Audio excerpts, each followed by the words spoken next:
Fala, meus meninos, como vocês estão? Tudo bem? Vamos gravar mais um vídeo? Bora! Vamos gravar não, né? Vamos ouvir, vamos ver mais um vídeo. Hoje o nosso vídeo é sobre Grécia Antiga. Eu vou dividir esse vídeo em duas partes, tá legal?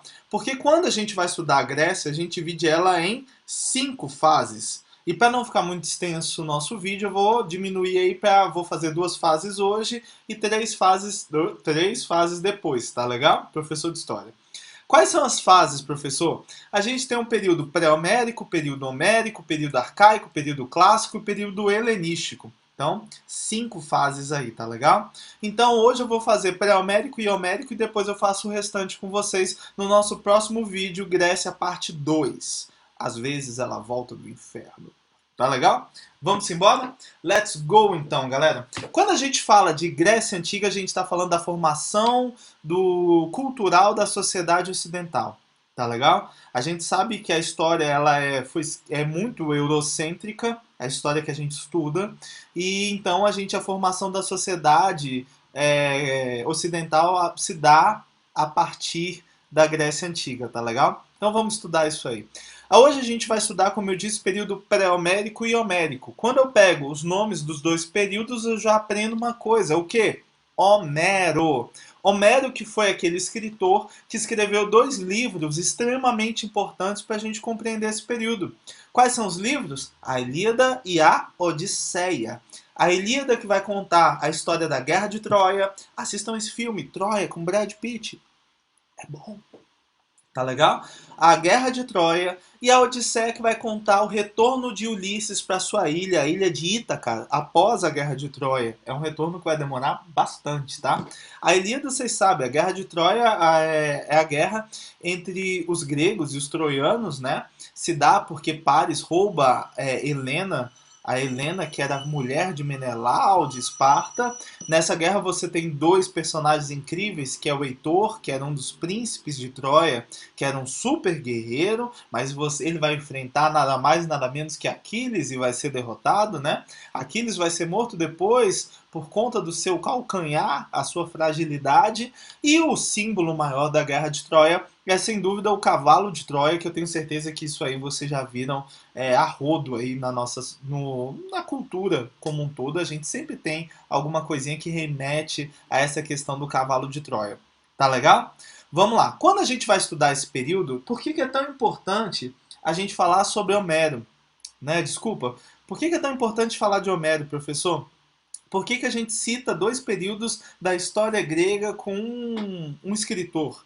Porque quando a gente pega os registros, tanto da Ilíada quanto da Odisseia, a gente pode pegar várias perspectivas sobre a sociedade grega. A gente pode prestar atenção ali sobre como eles viviam, como era a questão cultural religiosa, a gente pode pegar a questão de honra, a questão das batalhas, então a gente pode aprender muito com a leitura tanto da Ilíada quanto da Odisseia.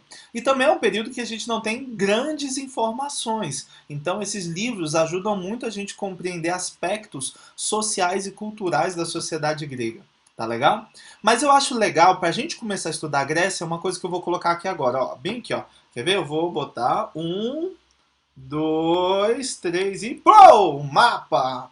Eu gosto da gente começar a estudar a Grécia olhando esse mapa aí, ó. Vou vir um pouquinho para cá, olhando o mapa, tá legal? O que a gente percebe ou aprende olhando esse mapa? A gente percebe que é um país extremamente dividido, recortado, cheio de ilhas. A gente vai ver que tem regiões extremamente montanhosas e você vê ali ele dividido em 2 partes, né? Uma parte um pouco ao sul, Peloponeso, uma parte acima que vai ser a região da Ática.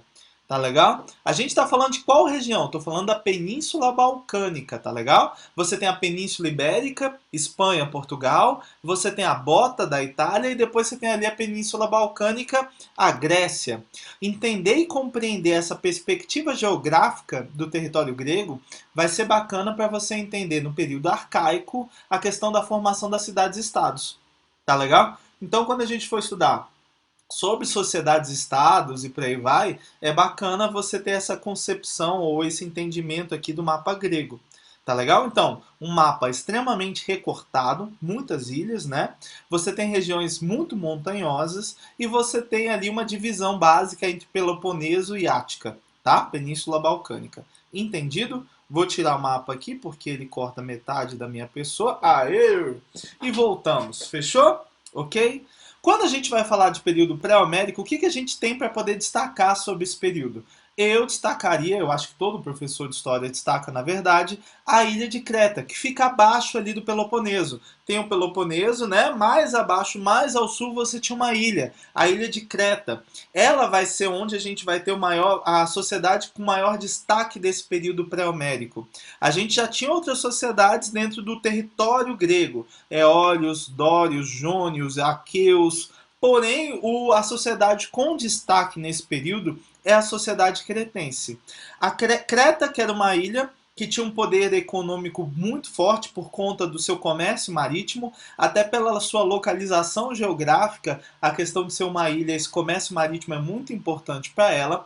Você vai ter um palácio super famoso, que é o Palácio de Knossos, e você vai ter lá um rei muito importante, que vai ser o rei Minos, que aí surge a mitologia do Minotauro. O que é uma mitologia? Vamos deixar claro aqui uma mitologia. Mitologia, ela pode ser uma inverdade completa, uma invenção completa, ou ela pode ser uma verdade aumentada, vamos colocar assim. Tá legal? Então, olha só, qual era mais ou menos, basicamente, a história do Minotauro, né? O Minotauro era um ser que tinha cabeça de boi e corpo de ser humano, e que era extremamente feroz e forte. No Palácio de Knossos, você tinha um labirinto, nesse labirinto vivia lá o Minotauro, e esse Minotauro se alimentava de seres humanos, que eram colocados nesse labirinto de tempo em tempo. Se eu não me engano, eram 7 homens e 7 mulheres que vinham sempre da ilha de Atenas, de acordo com a mitologia, uma das mitologias que eu já li, né? Quando a gente fala de mitologia grega, é interessante porque tem várias versões, às vezes, da mesma história, tá? Então, não fiquem presos a apenas uma versão. Tá legal? Até que Teseu consegue ir para esse labirinto e dentro do labirinto ele mata o Minotauro e a gente tem o fim dessa história. Qual perspectiva eu poderia pegar dessa mitologia para compreender a importância e a força do rei Minos? E aí vamos falar no mundo real. Poxa, se você pensar que o Minotauro era um ser extremamente forte e poderoso, que foi derrotado depois por um ateniense, você pode fazer o link, né? Poxa, a gente tinha um rei dentro de Creta, muito poderoso e muito forte, por conta até do seu comércio marítimo, mas que no futuro vai ser suplantado pelos atenienses. Aí eu posso linkar com a mitologia do Minotauro. Deu para entender? É isso aí, tá legal? Agora, qual período que a gente vai passar? Depois do pré-homérico, a gente passa para o período homérico. E aí, o período homérico, a gente já tem uns conceitos bem interessantes para estudar. Porque quando você pensar em propriedade privada, desigualdade social, e você pensar também sobre classes, a gente pode estar falando aí de período homérico. Isso é bacana, né? Quando a gente for falar de período homérico, a gente vai estar falando de gêneros. Tá legal? Gênero era o quê? É um agrupamento humano, tá legal? De pessoas linkadas por questões consanguíneas, não necessariamente parentes diretos ou extremamente próximos, mas ligação consanguínea dessas pessoas, tá legal? Que viviam dentro e trabalhavam dentro desse gênero. Tá? Dentro do gênero não existia propriedade privada, todos trabalhavam em todos os lugares e eles produziam o que a gente chama de uma economia de subsistência, que é quando você produz aquilo que você precisa para a sua sobrevivência. Até aí deu para entender? Ok. Dentro dos gêneros você tinha um líder. Quem era o líder? O pater família, que era o pai, aquele mais velho, aquele líder, aquele cara mais velho que governava e que liderava os gêneros. Tá legal? Até aí foi? Ok. Então, olha só, imagina a formação da sociedade grega. Um indivíduo, esse indivíduo se reúne com outros indivíduos com características consanguíneas a dele, ele forma então um gênero. Foi. Esse gênero se une com outro gênero, forma então uma fátria. Uma fátria se une a outra fátria, você tem a formação de uma tribo. Uma tribo se une com outra tribo, você tem a formação de uma demos. Tá legal? Então você pode imaginar aí uma ligação desses gêneros formando fátrias, tribos até demos. Ok? Mas o que vai acontecer? Durante alguns séculos ali, cara, eu tô falando aí mais ou menos assim, pessoal, deixa eu botar aqui para vocês, vamos pensar. Eu estou falando do século XII a.C. até o século VIII a.C., é o período que eu estou falando, o período homérico, tá? Durante esses séculos, a gente vai ter um aumento populacional muito grande dentro do demos, ou dentro do gênero. Esse aumento populacional dentro do gênero vai gerar o quê? Escassez de alimento. E aí, o pater famílias, o líder daquela família, ele vai ter que tomar uma medida. E essa medida vai gerar consequências. Então, vai lá.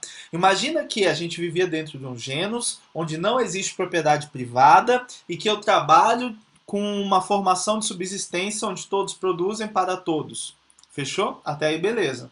Só que a gente vai ter um crescimento populacional muito grande. Esse crescimento populacional grande vai fazer com que o pater família divida os genus. E ele vai dividir como? Dando vai dando muita terra para alguns, pouca terra para outros poucos e nenhuma terra para uma galera. Isso vai formar o quê? Classe social. Quando a gente pensa em desigualdade social, a gente não pensa naquela frase assim, poucos têm muito e muitos têm pouco? Ó, pensa comigo. O pater família dividiu os gêneros em poucos com muita terra, outros poucos com muita terra e a maioria sem nenhuma terra. Essa divisão, lógico, vai ser com as pessoas mais próximas, dentro do seu laço consanguíneo. Então essas pessoas vão ganhar privilégios. Quando ele divide os gêneros e ele dá parte daquelas terras para alguém, ele criou o quê? Propriedade privada. Quando ele pegou e botou aquela galera sem receber terra, ele criou o quê? Desigualdade social, classe social. E aí você tem que entender, a desorganização dos genos vai gerar as cidades-estados do período arcaico grego. Tá legal, pessoal? Por hoje é só isso. A atividade eu vou estar colocando na plataforma para vocês. Deve ser uma pesquisa, eu acho que eu vou fazer uma pesquisa. Tá legal? Vou colocar lá para vocês. Daqui a pouco a gente se encontra na parte 2, ok?